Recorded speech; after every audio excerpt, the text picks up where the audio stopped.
Money is one of the biggest causes of relationship breakdown and divorce. And it's not about the money itself most of the time. The reason is we all need to have more conversations about money. Today's guest is Ellie Williams, who's a financial well-being educator, author, and content creator.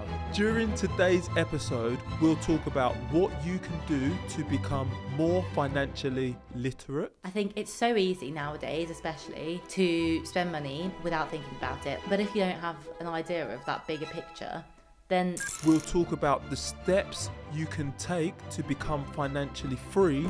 You can also, there are loads of apps that will help you now as well to be able to just pull all the data from all of your different accounts and give you a real high level overview. We'll talk about how you can approach money conversations as a couple. I would encourage you first of all to think about the setting. So you want it to be a calm, considered conversations. And so much more. This is one you do not want to miss. And guys, if you're enjoying the content, you know what to do. Please like, please share, please subscribe. Now enjoy the conversation.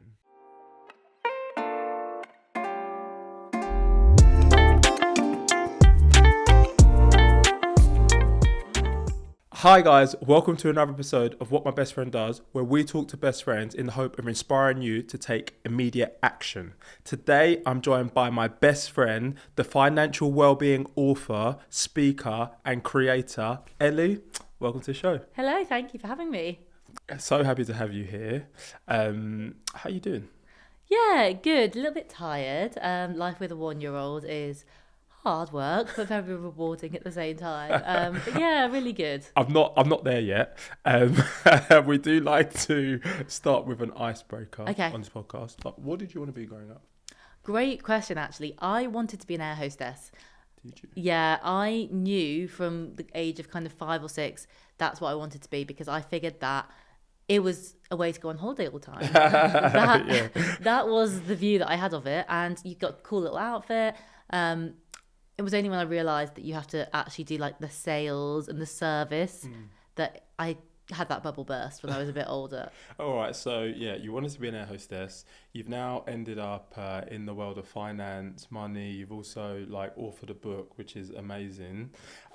In preparation for this podcast, I looked at some statistics on like money and like adults and savings, and like what I saw shocked me. Yeah. I think there was like a study done earlier this year, and I think it said 34% of adults in the UK have less than £1,000 in their savings account, and I think it went up to like 65% of people said they couldn't go 3 months without like needing to borrow money. Yeah.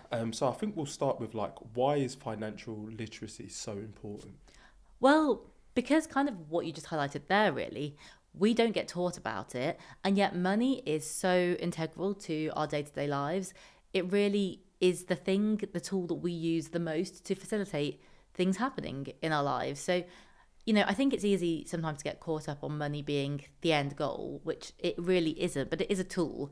It's a tool that we use to facilitate other things, our hopes, our dreams, our aspirations. But even on a more basic level, like a roof over our heads, food in our stomachs, heating in the winter. And so we need to know how to manage money. We need to know how to earn it, but how to keep it, how to grow it. And yet we don't ever get told how to do that unless you happen to have parents who talk to you about it and are good at, managing their own money, which isn't always the case, or you go out and look for it yourself. Yeah. So for those, like, first of all, like, yeah, just great introduction. And like, for those of you who like know Ellie, like, she has this moniker, This Girl Talks Money. And I suppose, like, to the listener that might not be so familiar with you, like, where did that moniker come from, and what would you say your mission is? Yeah, so when I was starting out, when I wanted to just write about money, write about the things that I wish that I had known earlier and that I felt like other women probably wanted to know about, then I didn't really know what on earth to call the whole endeavour. So I just went back to basics, and I kind of always view myself still as being quite young, and I also think girl is it's more relatable. You know, we all feel like girls even if we're in our 30s. And like, I just wanted to start conversations about money. Really, that is the core mission, is trying to open up conversations about money and empower people to make better financial decisions, so that they're not relying on their partners, their parents, so that they can feel confident making those decisions about money for themselves. I love that. And like, you know, that is obviously the mission now, but like, take us back. Like, have you always, you know, you mentioned the fact that, yeah, you didn't know some of these things growing up. Where is it that the interest in like taking care of your finances came from? And yeah, like, how did you get up until this point? Yeah, so when I was quite a lot younger, so I'd say like my late teens, I remember my granddad giving me a book which was about investing in stocks and shares. And I remember looking at it, and it was a Financial Times giant thing. And I remember looking at it and being like, I don't think I'm going to be reading that, and just putting it away. That is where it stayed under the bed for quite a few years. Gathering dust. Literally. And then I went to university, went to law school, and moved to London. So started working for the first time. And actually, I was, because of the studying, it was quite late. So I was about 23, I think, when I started. When I moved to London and started work. And it occurred to me that I suddenly was just going to get this money every month into my bank account, and I had to figure out what to do with it. And, you know, the first few months, obviously, I just went out, had a great time, spent it all. But then I've always known that I want to have certain things in life, like a home. You know, I am a classic millennial, like I am wanted that home ownership dream. I wanted to travel as well, like I knew I wanted to do these things, so I figured that I needed to work out how I was going to fund that. And so it kind of led me to look for that information. And all of the information that I found, whilst it was kind of factually correct, it was just so dry and unrelatable, and felt as though it was talking to my granddad. And I thought, you know, if I'm looking for this as a 24, 25-year-old girl making decent amount of money, but, you know, high cost of living, wants to have a good time, but also wants to make good decisions, I can't be the only one. There's got to be other people out there. So that's where it kind of came from. Okay, great. And then, like, obviously you mentioned the fact that you did law at university. Like, was your early career in law? And, like, what was the tipping point where you were like, you know what, I'm going to leave that career behind and start creating, you know, this content as a full-time job? Yeah, so it was very squiggly. It was not at all a straightforward thing. So kind of the very high level synopsis of my career is that I studied modern languages at university, but I decided I wanted to be a lawyer. So I went down the route of applying for vacation schemes, and basically, long story short, got a training contract, which was like the job offer, by the time I went back into final year after my year abroad. So from that point, when I was 21, I was on this track. So I graduated, then I went to law school for a year and a half or so, and then I had this job lined up for 2 years. And the issue with that, you know, I'm aware that, you know, a lot of people, that is like their dream, is to get that job. But for me, I think what happened is I made those decisions so early and was set on that track from such a young age. I didn't know myself. Like, I didn't know what I was good at or what I enjoyed doing. I never had a job in my life. I just thought, oh, that sounds like a good job, I can do that. And it's only really once I moved to London and I was at law school and I had a lot of spare time that I started to go out a little bit more, started to meet people. And I actually met one of my really close friends who had started her own kind of side project doing marketing within the fitness space. I was very much into fitness as well at this time, and she also was a lawyer. And I was like, this is so cool. Like, and she was so creative, and it really kind of opened my eyes to, you know, okay, actually, like, this looks really fun. Maybe I'm interested in something like marketing, which I had just never even thought of. You know, I wouldn't be able to tell you what marketing was when I was at university.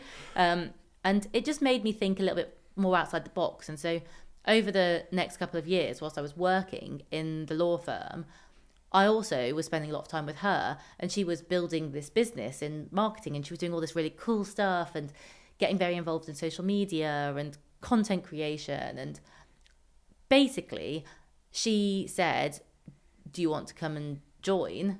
And I thought, if I don't go now, once I'd finished my training contract, I don't think I'll ever go, because I'll get too used to the lifestyle, I'll get too used to the money, and I can always go back. I got to the point that I'd qualified as a lawyer, so I could go out for a couple of years, do something else, and go back in if I wanted to.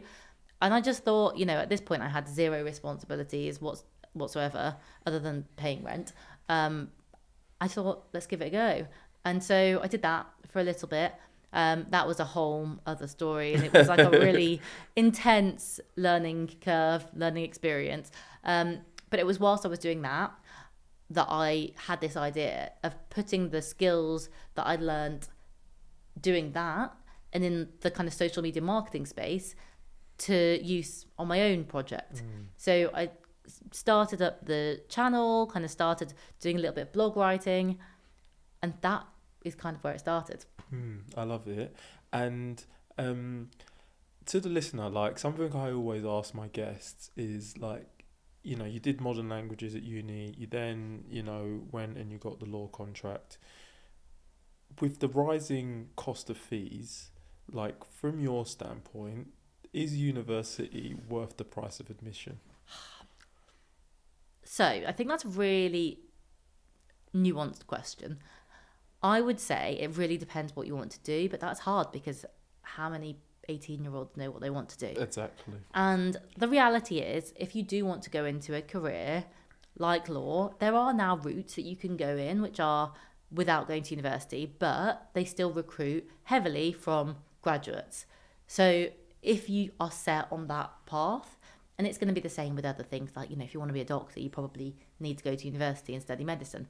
But if you're not sure what you want to do, I don't think there's any rush to go and to sign yourself up.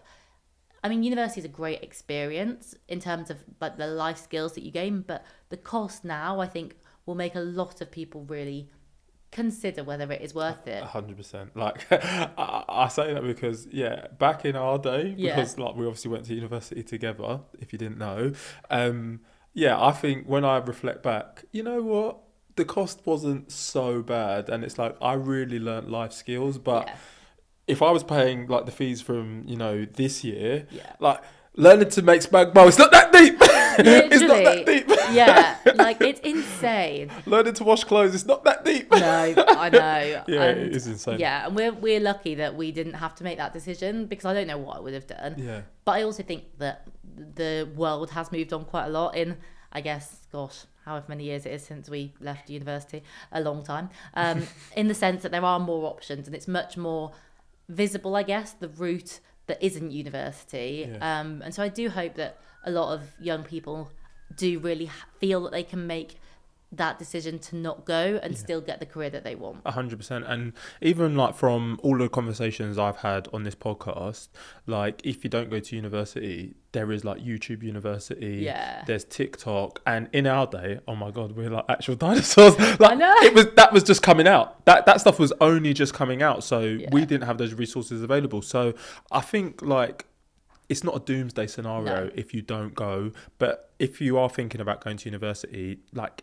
and you have an idea as to what you want to do for a career, just make sure you do the research and see if it actually is necessary, because the debt that you're ultimately going to come out with, like, it can be significant. But coming back to, obviously, you're starting your own business, you're starting to produce content. To those people who might be listening to this thinking, you know what, I want to, produce finance content, or I might want to start a blog. Like, what do you think helped to, like, build your audience? I mean, the honest answer is lockdown. Okay. There is a massive element of timing, I think, in terms of my journey, because I had nothing else to do. I had just started up this kind of project, didn't really know where it was going to go. And then I suddenly just had loads of time. And just for context, I was still doing bits of freelance marketing work on the side at that point. So, because obviously when you start making content, you're not making money from it.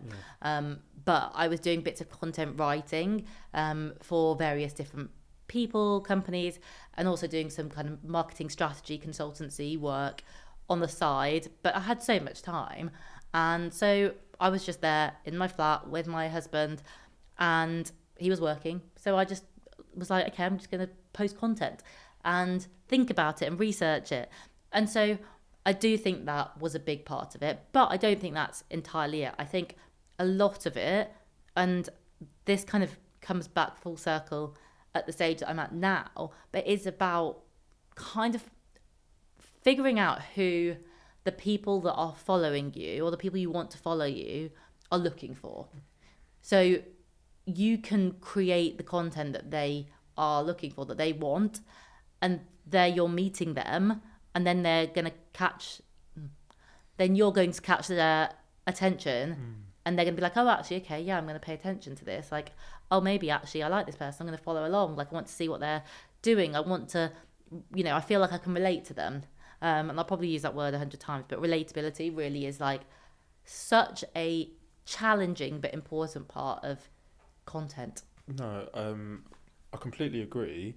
And, I think I'm going to get like a little bit of a consultation now. But like, yeah, when I look at your content, it's very artsy. It's so well done. It's so informative. Is that something that has like developed over the years? Because I'm always thinking like when I'm looking at your content or people's content, like, are you just like filming yourself walking down the street? Like, do you know when you're going to use bits, or does it just kind of, you film lots of things and then it comes together kind of naturally? Yeah, so it's a bit of both.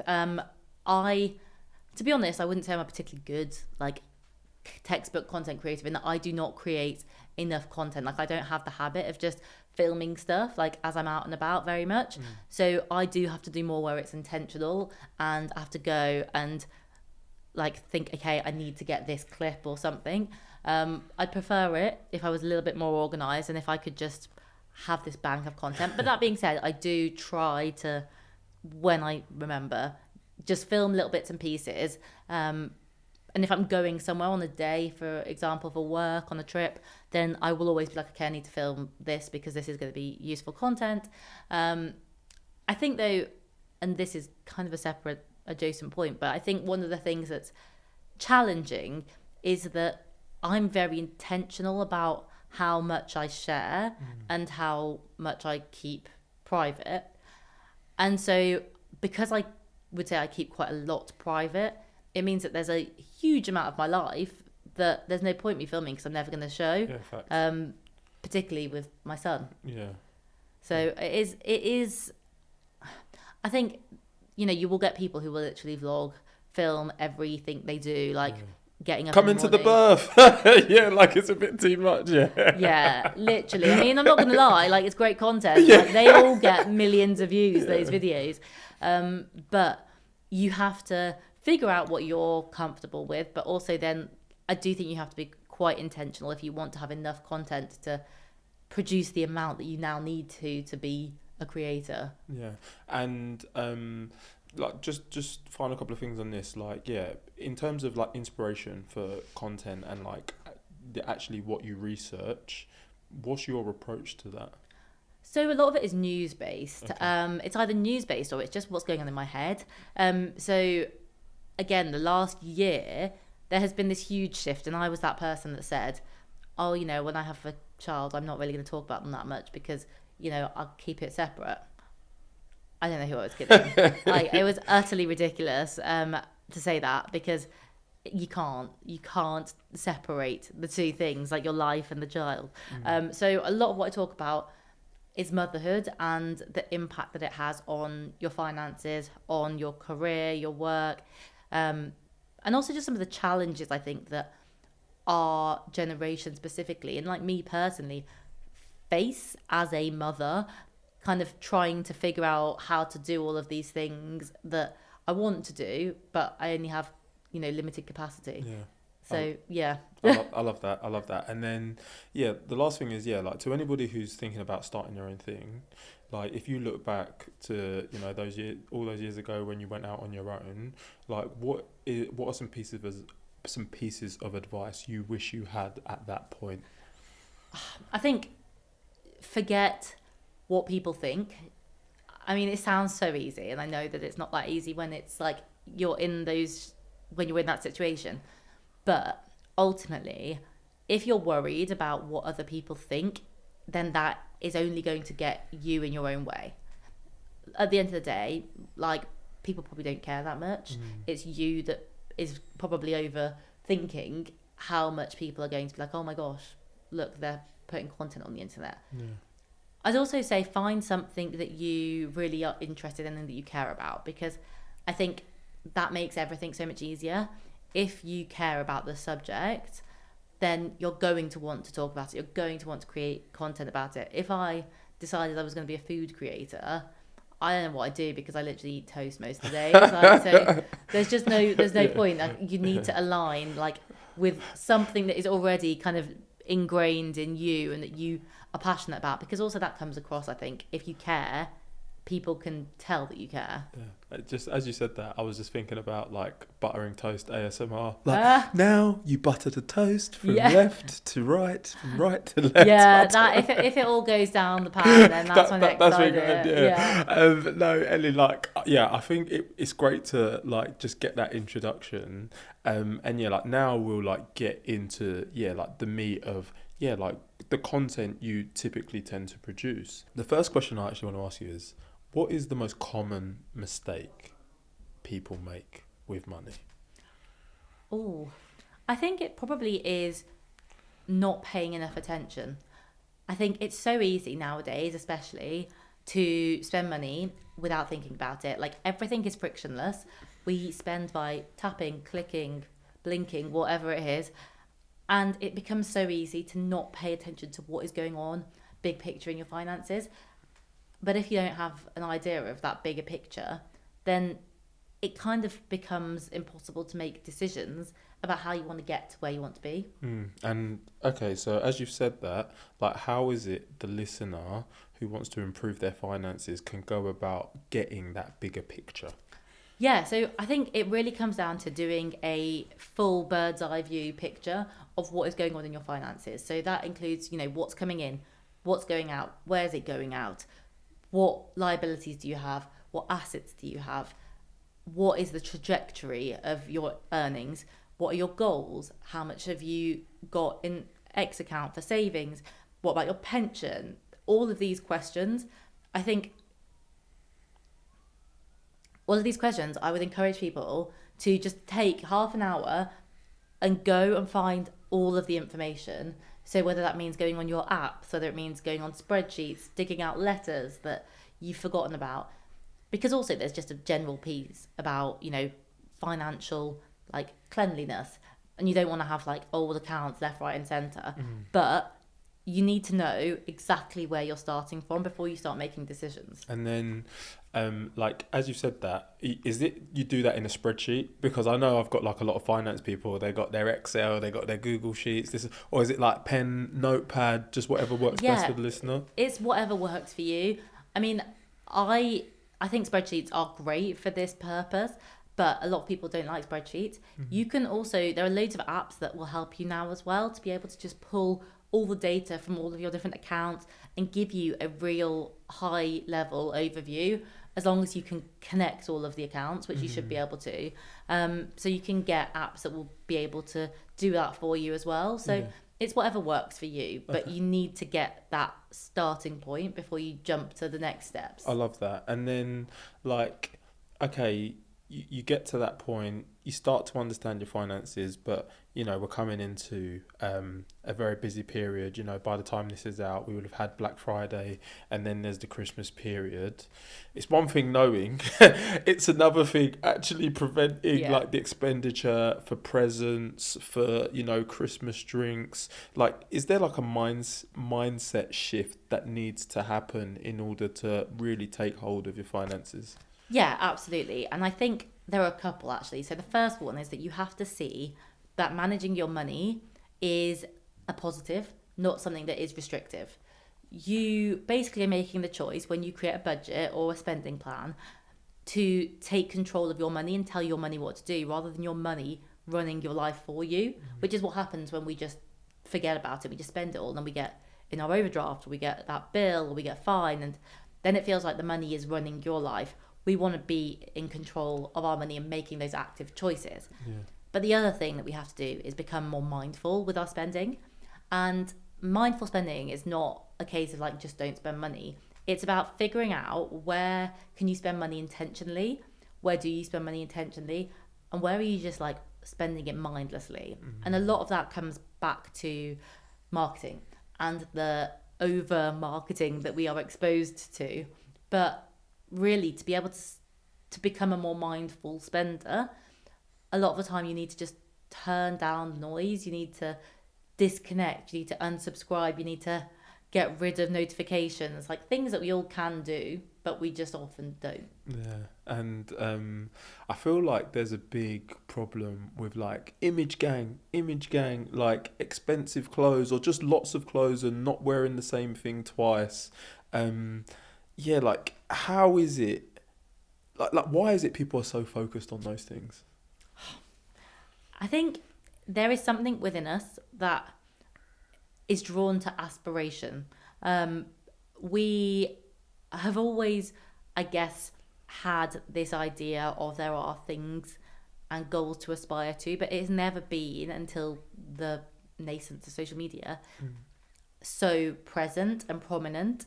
And we are constantly being sold, I guess, a dream, and it's very profitable for a lot of businesses. So I think that is why it's so hard to escape it.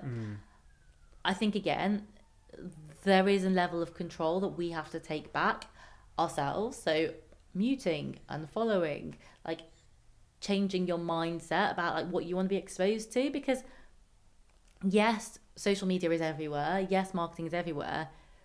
But we are still in control. Yeah. I think we sometimes feel like we are these victims that have no choice about what we're exposed to. We do have a level of what we're exposed to, and also the more we show interest in something, the more the algorithm will show us more of that. So keeping in mind that your behavior feeds your behavior, I think, is also key. Yeah, and like to the listener who's watching this, there's going to be another ASOS 25% off next week. Bloody hell, they send one every day, 25% off, 70% off. Like, they're like a lot. Over the past year, you've become a mother, and you know that has helped to drive a lot of the content you're producing at the moment. Can you give me like what is it we need to be considering about motherhood, and what has happened to you over the last year that has inspired some of like the key topics you've spoken about? Gosh, where do you begin? So the starting point for me is that I grew up, and I think a lot of our generation grew up thinking that success is career success and status and financial success. And sometimes it feels strange when you say that out loud because it sounds really shallow, but it's the truth of, I think, what a lot of millennials grew up with. And we were told, you know, you work hard, you go to university, you get your degree, you get your stable career, and then you'll have a nice house and like 2.4 kids and everything will be chilled. That, isn't the world that we live in anymore. But also, no one explained that when you become a mother, unless you are planning on being a stay-at-home mother, which if you want to do, absolutely great, but you know, most people now can't afford one income to run a household. A lot of people like me also don't want to do that, but you cannot do everything. And you will feel like you are dropping balls constantly because you're trying to do too much, because you've got this idea that you should be able to, or that if you don't, then you're somehow failing. And it's really problematic. And you can dig into it, and there are so many reasons why, and there are lots of things that kind of drive it.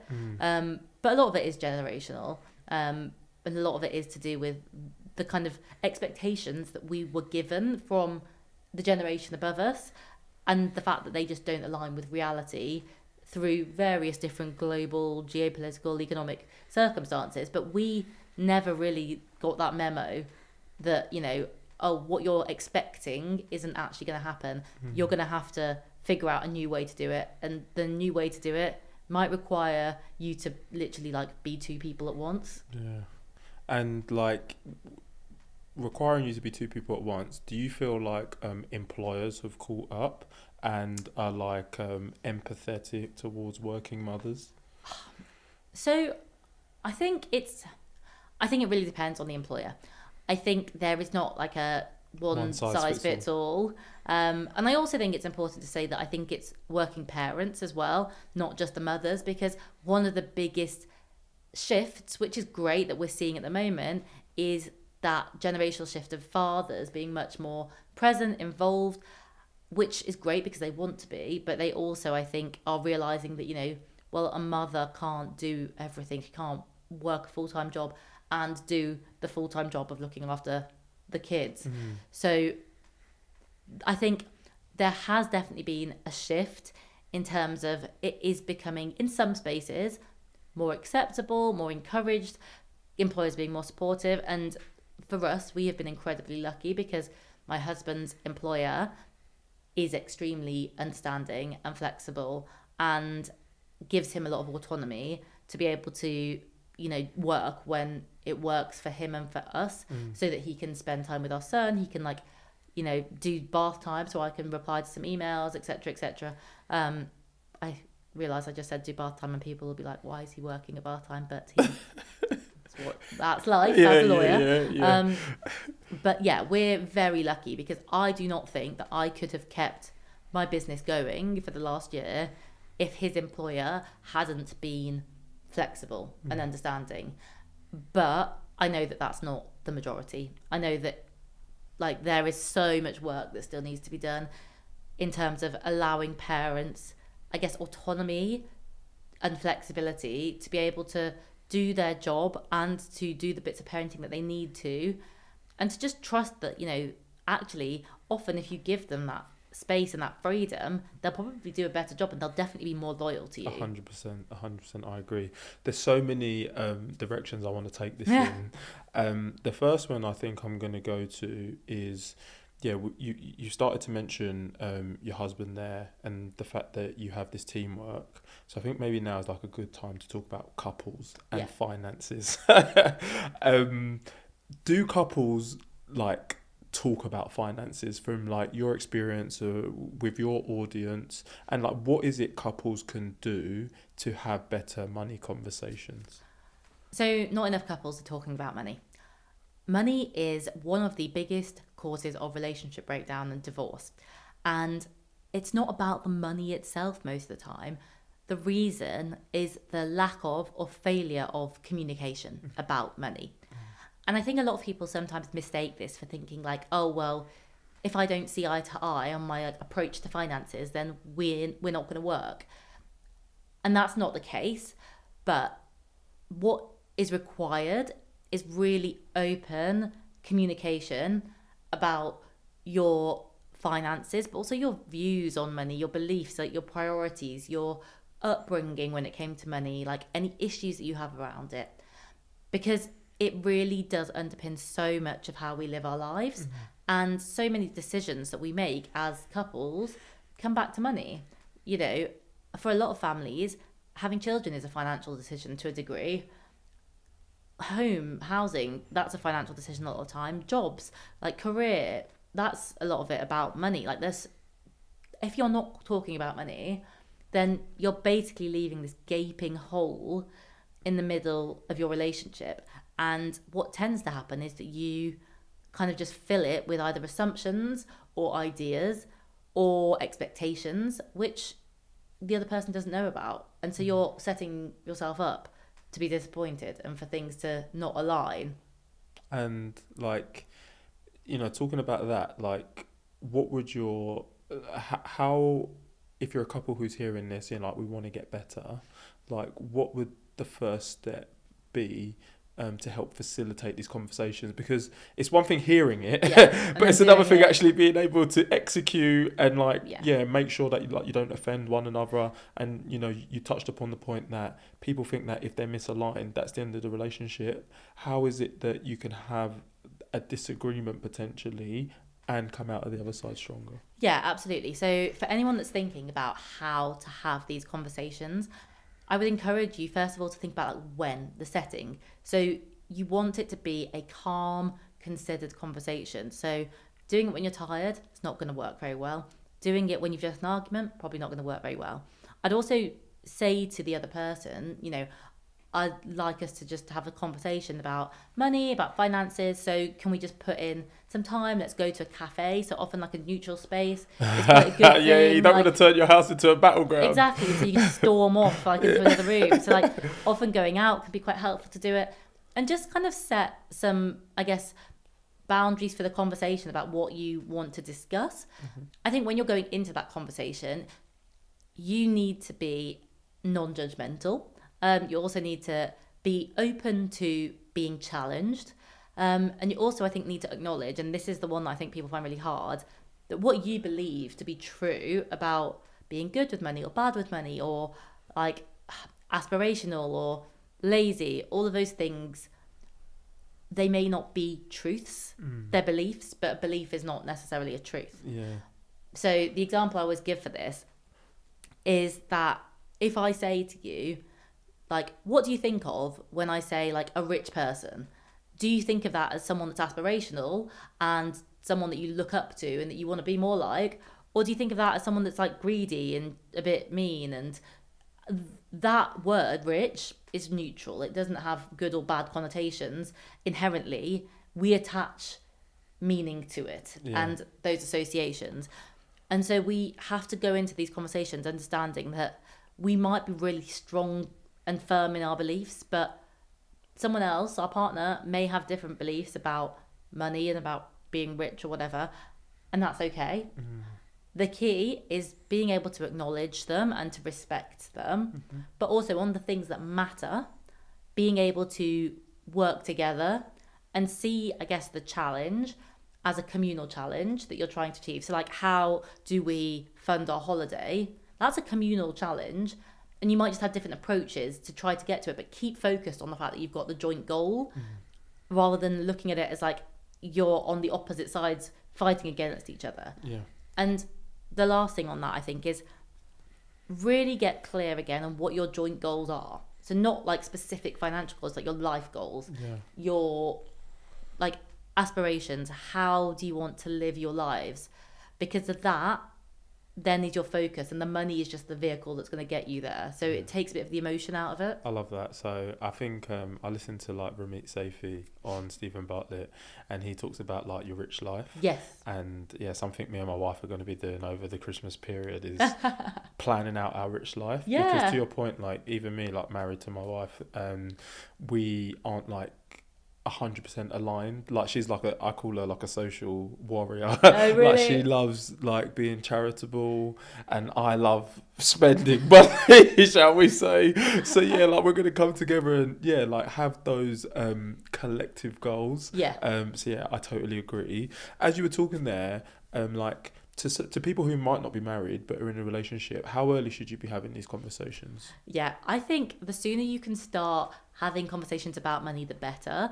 But I don't mean jump in straight away on the first date. Like, don't be putting it on Hinge. Literally, like, how much do you earn? Like, only talk to me if you earn 80k. Like, like I think, you know, you need to acknowledge that it's a topic which is quite sensitive for a lot of people, because we, rightly or wrongly, do attach quite a lot of worth to our financial circumstances. And that's a topic for another day. But I think starting to float the subject, starting to just ask, you know, like, that's a great point that you just raised about like charity or giving, like asking, you know, like, oh, you know, do you support any charities? Is that something that's important to you? Or like, how do you go about Christmas with your family? Like, do you like to buy lots of gifts? Just starting to get a sense for how they approach money, and also starting to get, and I guess starting to give them, I guess, a signal that you're open to having those conversations about the topic of money. I love that. And then, like, you know, I'm married. We have a joint account. Yeah. We've had a joint account since, like, we live together. I know some married and unmarried couples who do not have a joint account. And to me, that is bonkers. Yeah. So, like, obviously this isn't financial advice, but, like, if you're in a relationship, like, what is your approach to combining finances? Yeah, look, I mean, each to their own in terms of the way to do it.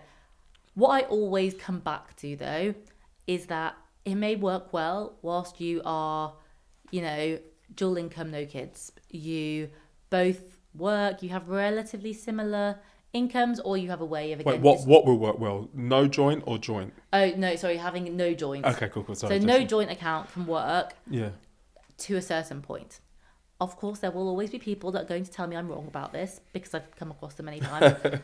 But for me, once you have children, it just does not work.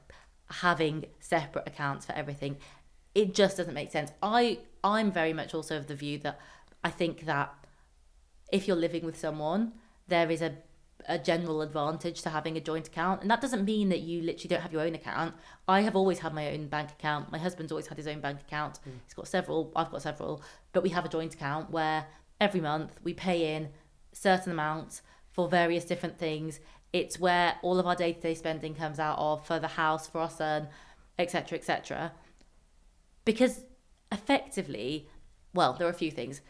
The faff of literally every time you go to the supermarket having to redistribute who owes what. Yeah. Like, I'm not on board God. with that. Yeah. I know a lot of people will say, yeah, but you're linked to them financially. If you're living with them and you're suspicious, then you probably shouldn't be living with them. 100%. I think there has to be like a level of trust, and yes and no, things will always go wrong. Like, been there, got the t-shirt. Like, but I think on the whole, and this is a bigger point about joint finances, I don't think that keeping things separate and specifically hiding things from a partner can ever be a good thing. I think having your own accounts, having your money that is only accessible by you, that's not a problem. But should you be hiding money and not telling them it exists? I think absolutely not. And the reason is because think about how you would feel the other way around. That's how I always come back to this point, because you do see a lot of stories where people say, oh, I've got this like fuck off fund or whatever that I've not told my partner about. Like, I don't know if I can swear, but people have these pots of money that are there for like, if something goes wrong. I understand that, but why do you need to hide it? Like, again, if I said to my husband, I've got some money over here just in case you screw me over, like, he's going to be like, okay, cool, fine. Yeah. Like, I don't need to hide it from him. So what worries me is that people are going into these relationships where you're committing to someone, and whether you're married or you're in like a long-term partnership, you're making big decisions together most of the time about how you want to live and how things you want to achieve and do. Why would you be keeping things from them? And maybe people will tell me I'm being naive, I don't know, but I, as a child of divorced parents, feel like you're just setting yourself up to fail almost if you don't try and put everything on the table. Yeah, I love it. It's a bit of a tangent. But... No. I think like people need to hear this, and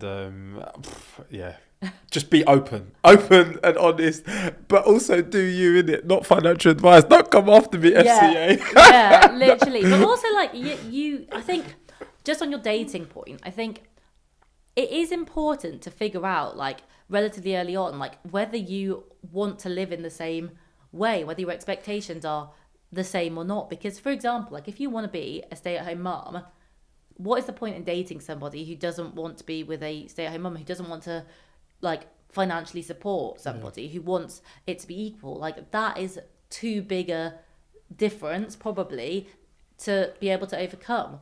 But again, there are much smaller differences which you can work through and that you can decide a joint approach. But it's everything kind of brings me back to have those conversations. So we've spoken about like couples. We've also touched upon like marriage and the fact that you have a child. I know from speaking to you offline that the cost of childcare is absolutely like gone through the roof. Can you help to share some statistics about the reality of childcare? So there was a survey that was done via The Guardian a couple of years ago, and I mean, this is 2022, so who knows where we're at now, but UK childcare at the time was costing parents up to 65% of their wage. My goodness. 65% on childcare. What about living costs? What about your mortgage or your rent? How do you put food on the table? So there's also another, I mean, there are loads of stats around this, but the UK has the highest or the second highest cost of childcare in all of the developed world as well. So we are really lagging behind when it comes to being able to support working parents.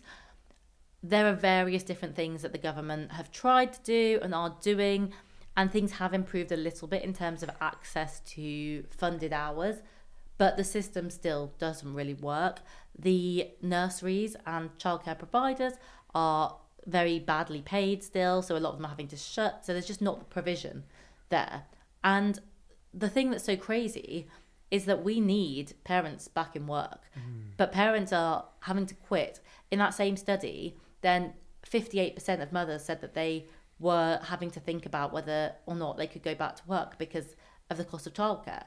How are we meant to grow as an economy if we don't have half of the population working? It's absolutely insane. Like, all of the countries that have really well-funded, well-built childcare infrastructures do well. Everyone's happy. And yet we just don't seem to be able to figure it out. Bloody hell. And like you mentioned that 65% figure. Like, what is the cost of like putting a child in daycare? Do you know, is it like £150 a day or something crazy? No, so it really depends on where you are. So of course, like, London is off the charts, but London, you're looking a lot of the time around £100 a day. Wow. Obviously, if you go further out to different areas, you can get various different costs, but for example, we have a childminder that my son goes to, and we pay 93 a day. So yeah, we're not far off that 100. And obviously, if you need that full time, it adds up very quickly. That's basically 500 quid a week, which is basically £2,000 a month, which is basically £6,000 a term, which is basically, let me take him to private school. Literally. Let me take him to private school. £6,000 every quarter on childcare. And that's if you got one. Yeah. If you got two, Yep. it doubles, three, it triples. Like, where is the support from the UK government? Well, so you do get funded hours now. They are means tested, but broadly speaking, from 9 months old, then you can access funded hours, which don't cover the full cost, but they do cover some of the cost as long as your childcare provider accepts those funded hours. But often what happens is that the cost that the government pay for that hour, especially when it gets to older children, is not enough to cover the cost of looking after them. So parents still have to top up those funded hours, which is why they're not really free hours, they're like funded. Yeah. Oh my God, this is insane. And then, going back to what we were talking about earlier in the conversation with regards to the teamwork piece, right? I know, speaking to you, there's like a short-term view on like women in work and a long-term view on women in work. Can we talk a little bit about that and like the difference, the different considerations that females need to have? Yeah, absolutely. So one of the most common things that comes up when this conversation is being had about the cost of childcare is a lot of women think, well, there's no point me working because my wage is going to go on childcare, so why would I go to work? But the long-term view is that actually your child goes to school at 4, 5. So yes, you maybe have to not really see much of that pay for those years, but if you maintain your career, when your child goes to school, you get that money back for the most part. Of course, there's different costs that come with that, but what you then have are 4 years more of experience, 4 years more seniority a lot of the time, and 4 years of pensions contributions from your employer, which if you stop working, you're not getting. And there is a huge pension gap, a gender pension gap. And one of the biggest contributors is the motherhood penalty, which is it's that mothers stop work or they drop down their hours. And so by virtue of that, their pension contributions drop off the chart. And even when they go back to work, if they do later on, they can't make up for that lost time. So there really is another really good incentive to go back to work. if you are a mother, even if it feels like financially doesn't always make the most sense. Yeah, I love that. And you spoke about the gender pension gap there, new term for me. Like, what is the importance of a pension, and like, what would your advice be to people who are paying into a pension with regards to how much they should be actually contributing towards it? Because my employer, obviously, they match it up to a certain amount, and I'm hearing that you should be trying to do 10 to 15%. Like, why is it that these are the figures that have been chosen? Well, retirement is expensive. And it's only getting more expensive, isn't it? It is getting more expensive, and we are also living longer. The state doesn't really have the money that we would like it to have to be able to fund retirement. And so if you want to retire and have like a good standard of living, then you need to fund it yourself. Also, if you don't want to keep working forever, then you need to have a way to be able to pay to live, and that is your pension normally. So the very high level figure that is kind of banded around is that whatever age you're at, then you should be contributing 50% of that number to your pension. So I'm 32, 16 is 50% of that, 16% of what I earn should be going into my pension, very approximately. For a lot of people, that's not what they're doing. It's a lot less. So it is really important to engage with your pension and also find out what your employer does in terms of contributions, because a lot of employers, if you increase your contributions, they will also match it to a certain degree. And also just making sure that you're on top of your pensions admin as well, because again, for most people, when you get a job and you're there for more than 3 months or whatever, you'll get automatically put in the pension scheme. When you move, your pension is still there, but you could end up moving to 10 different jobs over your career, and then you get to retirement, you've got to go and find those 10 pots. So doing the admin now and trying to keep on top of it is a real time saver.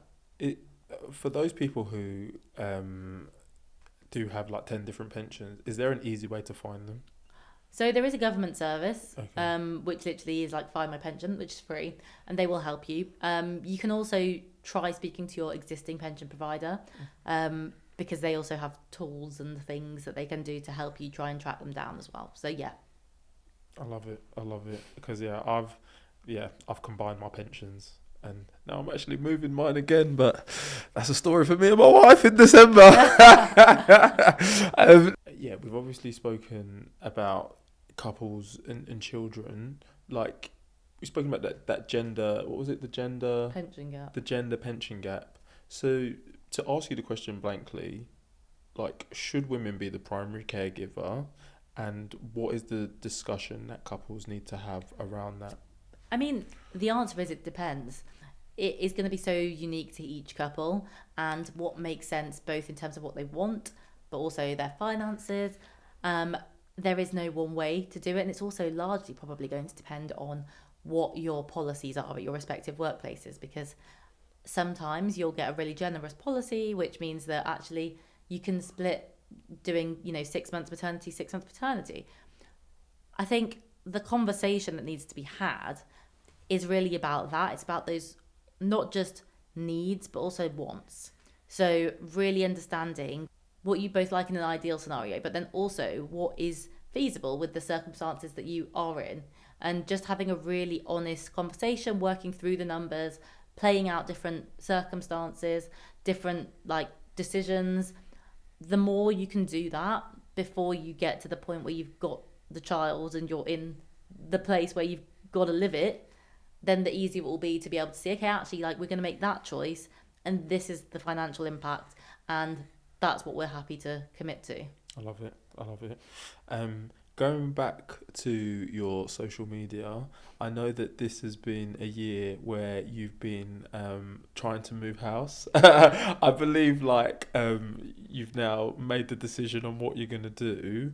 But yeah, this is something that, it comes up in my friendship circles. We talk about it at work, the actual affordability of a house. So yeah, what is the state of the UK housing market?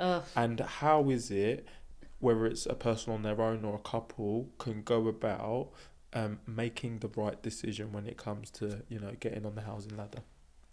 Well, it's hard. I think we have to start by saying it's hard. house prices have really lost the plot, is my kind of TLDR on it. What I think is really important though is getting clear on what your requirements are and your motivation. So, what do you need out of a property and why? What's driving it? Because those two factors or kind of answers to those questions will be able to guide you and to be able to filter out like whimsical likes or interests in an area which is just totally impractical or unnecessary. So I think get clear on what those wants and needs and motivations are, and then also have an open mind. Realistically, unless you've got a few million in the bank, you're going to have a bit of an open mind. And explore, try and make it an enjoyable process, looking at different areas, be realistic with yourselves. And remember as well that, it's often not actually about like the specific location. It's about a lot of the other stuff that comes with it. So you can often find what you're looking for in other places, even if you think you've got your heart set on one specific location. Mm-hmm. And then when it actually comes to like making a decision, like pulling the trigger, getting a mortgage, like, there are some like Help to Buy where you need to put down 5%, the traditional is 10%, but I was literally having a conversation with someone earlier and it's like, you actually see the benefits if you put down 25%. Like, obviously there's like aspirational versus realistic, but where do you actually see the benefits with regards to like deposit percentage? Because I've been talking about it with a lot of my friends. You just pay an interest for like the first 10, 20 years. It's like actually crazy when you look at the breakdown of how the mortgages work. It is, but I think realistically 10 is still what for a first time buyer you want to aim for, because the interest rates on 5% deposits, you will pay a fair amount more. So if you can get to 10, then you're going to unlock a lot more options when it comes to interest rates. I think, obviously the more you can put down, the better, but reality. So I think aiming for 10 is a good starting point. And I also always encourage people to just, before you start getting too into the deposit, also look at your affordability. So what can you borrow? Because a lot of people think, oh, okay, well, I've saved like 50 grand, so I can buy a 500 grand house or whatever. Well, no, you can't if you only earn 50 grand. Like, you need to be earning more like 100 to be able to borrow the money to make up a 500 grand purchase. So have a look at your borrowing power. Speak to a mortgage broker. Like, a lot of them will chat to you way before you're in the process and just get an idea of what your position is. I love that. And then just on that, like, you mentioned a mortgage broker there. Like, what are the hidden costs? And the reason I say that is because like the budget has just come out and like there's a big change with like the stamp duty percentages and there's like lawyer fees. So coming back to the example of, I have 50k so I can get a 500k house, but in actual fact you've got to pay stamp duty, you've got to pay this, you've got to pay that. Like, to somebody who wants to make a holistic decision, what are some of the other fees that I mean, you've hit the nail on the head there. It is, those two are the biggest ones you're going to get. So depending on the cost of the property, so stamp duty is a cumulative tax and it depends on the value of the property. So the more expensive the property, the more tax you're going to pay. It can be hefty, is what I will say. It can be really painful. But fees for solicitors, absolutely. So a couple of £1,000 you probably need for that. And then surveys potentially. So if you're buying an older property especially, you will want to get a survey. People often are a bit funny about like, oh, should I spend £1,000 or whatever on a survey? But if you're buying something that is worth hundreds of thousands of pounds, it's probably worth spending the £1,000 to understand what you're actually buying. And often you can use them as a negotiation tool as well. Okay, I love that. And this has been such an insightful conversation. Like, I feel like, I'm ready to take the next step in my own financial journey. Like, one thing that I've not asked you, like, are there any misconceptions about money? So we've spoken about like people, maybe not being the most educated, but are there some things that, like people have, or a way people are disposed to money that just typically it's not true? I guess the biggest one for me is that more money is always the answer. I think is a bit of a misconception, because you only need to look at, you know, a lot of millionaires, billionaires, really rich people to see that money doesn't buy you happiness in and of itself. Of course, there is an element of having enough that is essential to stop living in that fear and that constant stress that you know, can make ends meet. But I do think that it's quite easy, particularly in London or just in the West in general, to think that more money is always going to improve your life, when actually a lot of the time, if you just pause and look at where you are now, what you do have, the means that you do have, then you'll realise that actually, you know, things are quite good. I totally agree, and I think it comes back to, what does your rich life look like? Yeah. And I think once you actually understand what you're doing it all for, Yes. you can actually reverse engineer it, and all of a sudden those things that look so far away, they're actually very achievable. Yeah, absolutely. Yeah.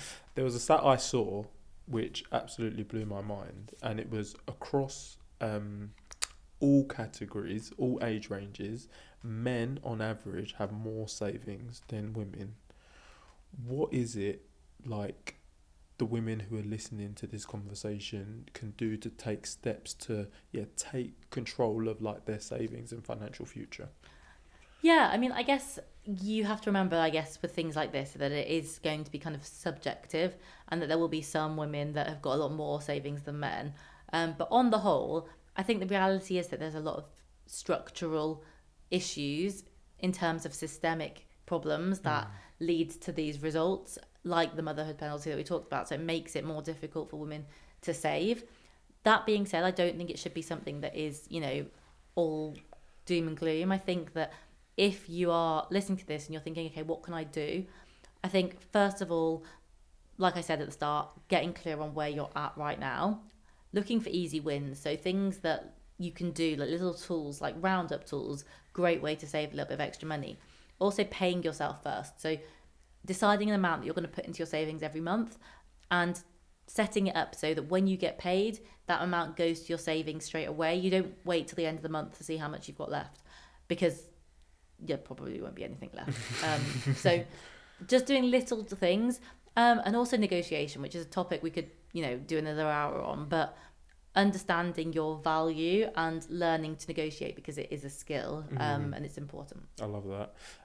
Just as we round out this section, we can't go without speaking about your book, Money Talks. Can you like, what is it that brought on the writing of the book, and can you give us like a high level overview of what listeners can expect from reading it? Yeah, so it's called A Lifestyle Guide to Financial Wellbeing. So what I do throughout the book is I explore different areas that we've talked about, a lot of them, but like friendships, socializing, children, all sorts of different areas of our lives where money comes into them and has a really big influence. And then I look at kind of the background, what's happened there, why this is an area that's important, and then we look at practical things that you can do to improve your financial well-being in that specific area. So it's a real mixture of kind of reading, context, scene setting, and then also some practical stuff as well. So it's designed to be like a tool book that you can have, you can read it, and you can pass it to your friends or to your little sister, and hopefully everyone can get some value from it. I love that. And like, in terms of like actually writing it, like how was that process? Hard. It was a really long process. Okay, I won't go into that. But Ellie, I have nothing good to say about the process of writing a book. Do you think you'll do another one? No. Okay. It would take a long time for me to do another one. Okay, one and done. In like 5 years, maybe. Okay, I love it, Ellie. This has been such a great conversation. We do have a quick fire round. You ready? Go for it. Influence 1 million people to start investing, or help 100,000 women achieve financial independence. 100,000 women. Love it. Oh, the ladies. Yeah. Money or happiness? Happiness. Eliminate credit card debt globally, or student loan debt? Credit card debt. Be known for making finance more fun, or make complex concepts more simple? Making finance more fun. Nice. Have everyone understand compound interest, or the importance of budgeting? Ooh, compound interest. Yeah. Help people overcome financial anxiety or teach them to maximise their earning potential. Financial anxiety. I love it. And then finally, dream dinner guest. I've thought about this before, and I think I have to say Princess Diana. Oh, okay. What would you ask her? What happened? Bloody hell, yeah, that's a very, very good place to start. Ellie, this has been such a great conversation. I hope my wife is happy with this as well. Like lots of conversations for us to have. And Yeah. Whether you're like single or in a couple, I think there are lots of nuggets to take away from this conversation. From those who wanna hear a little bit more about you, where can they find you?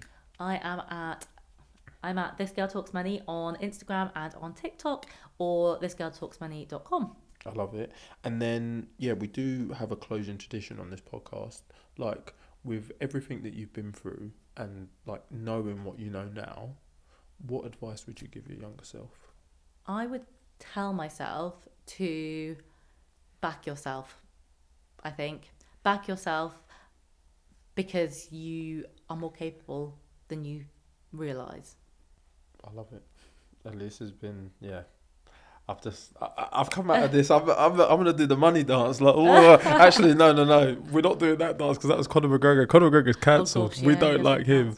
But yeah, guys, look. If you've gotten to this point in the podcast, you know what to do. Like, subscribe, share, comment. Let us know who you want to hear from next. This has been another episode of What My Best Friend Does. If you didn't know, now you know. Over and out.